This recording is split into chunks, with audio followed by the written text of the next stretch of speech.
Cardiovascular diseases are a leading cause of death globally. The primary risk factor for cardiovascular disease is hypertension, in which the blood pressure, BP, is above 140 over 90 millimeters of mercury. Studies have shown that having high BP for long durations, such as several years, increases the risk of contracting cardiovascular disease.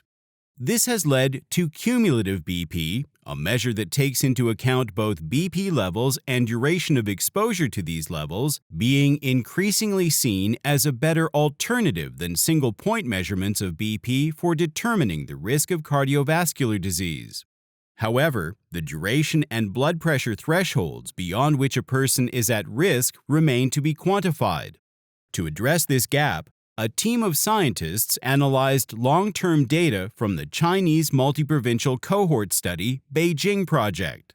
They noted the cumulative BP for 15 years at 3 time points and followed up on cardiovascular events for those participants for the next 11 years.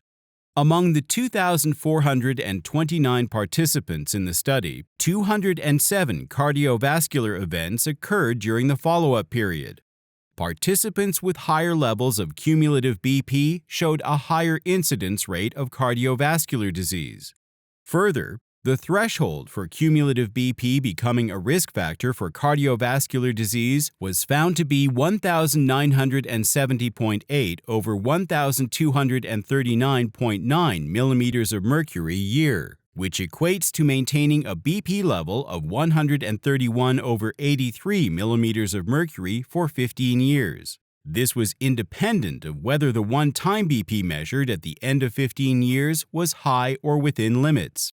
This implies that cumulative BP is a stronger predictor of cardiovascular disease risk than one-time BP values, and prolonged exposure to high BP in the past increases risk of cardiovascular disease even if the BP is presently under control.